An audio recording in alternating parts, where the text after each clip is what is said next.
Welcome back everyone, and today I'd like to end our discussion on the review of general chemistry, and I'm going to finish it off by talking about atomic orbitals and hybridization. So atomic orbitals. Before I actually begin talking about what atomic orbitals are, what I want you guys to understand is that just a little while ago, maybe not even 100 years ago, our understanding of the electron was changed. And you might have heard of someone in your physics class before called Louis de Broglie, who was a very famous person. And he basically discovered that the electron also exhibited not just particle-like properties, but wave-like properties. And then essentially there were more scientists such as Schoner and Heisenberg who came and made mathematical descriptions of what this new thing that we learned about electrons. And this became known as quantum mechanics. Now I'm not going to go into the mathematical descriptions of quantum mechanics because that is well beyond the scope of an introductory level course. But what I do want to do is talk about some key points of what quantum mechanics says so we can get a better understanding. So basically my first point that I'd like to make about quantum mechanics is that there is an equation that was made to show the total energy of a hydrogen atom, which shows the behavior of electrons. And basically this kind of wave equation that was described as above was solved, and these solutions became known as wave functions, which were designated by this kind of Greek symbol called psi. And now each of these wave functions, or psi, represents an energy level for the electron and shows how it can only exist in specific energy levels, and how each wave function is in a very specific location. So all these complicated math equations are solved. We got psi, and that's what it represents: the energy level for electrons, and energy in specific energy levels, and the location, and how they are in very specific locations. Now, I've kind of gave out some key points of what quantum mechanics, well, some oversimplified points of quantum mechanics, but I haven't really discussed what an orbital is. In a basic sense, an orbital is just a region of space an electron can occupy.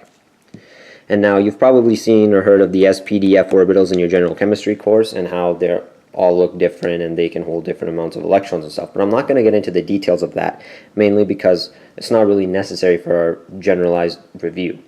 But what I do want to really stress is the three orbitals in particular, 1s squared, 2s squared, 2p6, because in organic chemistry we're going to deal with a lot of first row elements such as carbon, nitrogen, oxygen, and they're going to have orbitals in 1s squared, 2s squared, 2p6. Now, the 1s squared orbital is the lowest in energy because it's closest to the nucleus in a basic sense, and then 2s squared and then our 2p6 is the highest in energy out of all of them, and then it keeps going on and on and on from there. And these exponents up here show the number of electrons that can be held in each orbital, so 2, 2, and 6. And now, as a brief overview and review example, we're going to determine nitrogen's electron configuration. So how I would do this is nitrogen atomic number is 7, which means 7 protons and 7 electrons. So if we have 7 electrons, because that's really what I care about right now, I'm going to kind of make these dashes. Now this represents my 1s, 2s, and 2p. And well, if there's 7 electrons, 1, 2, 3, 4, 5, 6, 7. And as you remember, or can recall, each half arrow represents an electron. Now, notice the way that I placed these arrows. I went from the lowest energy level, then I went to the next one and the next one, and I didn't go 1, 2, 1, 2. I did 1, 1, 1, 1, and then I started filling them in again. That's very important. What I just showed here was the Hund's rule and something called the Aufbau principle. I think that's how it's pronounced. And I guess these are very important to remember. So that's really all I want to talk about for the electron configuration. Just kind of a basic overview. Like if, for example, if you were asked to do carbon, oxygen, or something, you just look at the number of electrons in the atom and you would do it the exact same way. But now, what I want to do is move on to the final topic that I want to talk about as a review, and that is hybridization of atomic orbitals.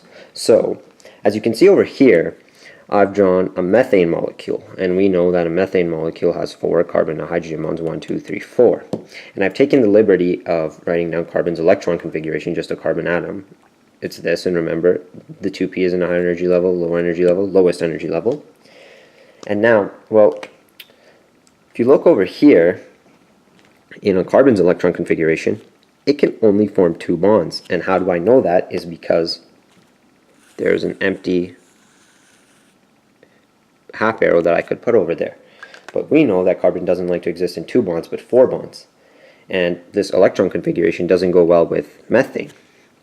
And basically, the basic idea of hybridization is you have an excitation, so an excited state of carbon, where one of the 2s orbital electrons will jump to the 2p orbital. So what you actually have is, so you have a 1s, then you have your 2s, and then your 2p, so you have 1, 1, 1, and notice how you have 1 more right over there.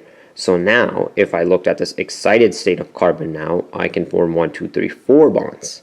And that does go with the typical saying, carbon likes to form 4 bonds.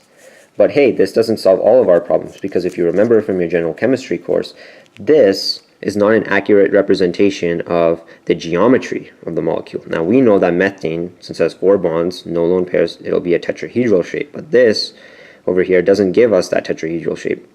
Effectively, results show that this gives us a bond angle of 90 degrees and not 109.5 as we see in tetrahedral. So that's kind of another problem. But basically, a person named Linnaeus Pauling, he basically did this excitation of carbon and showed how one of the electrons jumps to the 2p orbital, and he basically explained that the configuration of a free carbon atom does not need to be the same as the carbon atom in methane. So, based off of this idea of the excitation or excited states and jumping orbitals, we brought on the idea of hybridization. Now that's just in a basic sense of what hybridization is. And I've taken the liberty of making this simple hybridization table. So if you have something that's sp cube hybridized, you have something that has 4 bonds and essentially a tetrahedral shape. No lone pairs. Assuming no lone pairs, then it'd be a tetrahedral shape. If you account the lone pairs, then there's a molecular geometry you'd have to deal with. And then sp cubed, you have 3 bonds, sp 2 bonds, and it's linear trigonal planar. So in a basic sense, that's really all you really need to know. Right over here is this kind of table. I mean, it's good to have kind of an understanding of where hybridization comes from. And this is basically Linnaeus Pauling mathematically described this. So this is mathematically described and is a mathematical relationship. But I guess for our terms and our sake of simplicity, this is going to be more than efficient.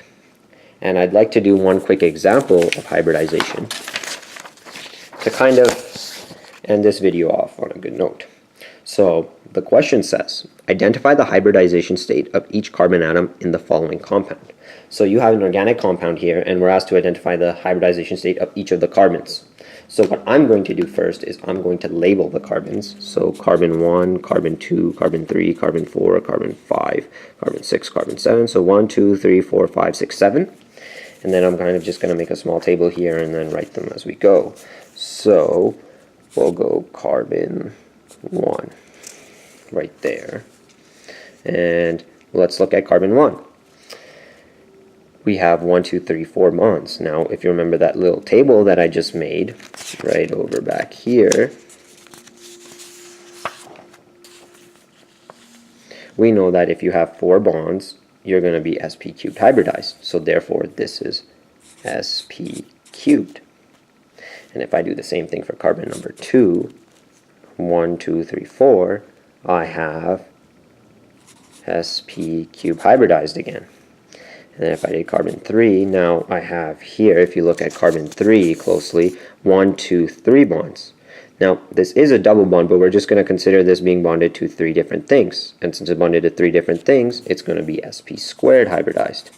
And then same with carbon number 4 now. It's bonded to a double bond and 2 other things, so a total of 3 different things, so it's going to be sp squared. And now if I look at carbon number 5, I'm bonded to 1, 2, 3, 4 different things, so I'm sp cubed. And then if I look at carbon number 6, now I'm bonded to 2 different things. It doesn't matter if this is a triple bond, it's bonded to 2 different things. So I'm actually sp hybridized, and same with carbon 7, sp hybridized. And now, what I'd like to kind of say is that if we had any lone pairs, so here I'll just do another example real quick. Let's say I had carbon with 3 hydrogens and let's just say a lone pair. I would still count this as well. So 1, 2, 3, 4. So this would indeed be sp cubed hybridized, because this carbon has this lone pair of electrons it's bonded to, so that does count. But something like that. So as long as you understand an example like this and understand where I'm getting sp cubed, sp squared, and sp hybridized from, you'll be more than ready for organic chemistry. And with that, I think that's a good general overview. And now I think we're ready to finally start talking about organic chemistry and actually getting into the organic chemistry topics. So if you have any questions, concerns, comments, my email is in the description down below. Comment, rate, subscribe, and I look forward to hearing from you guys. Thank you.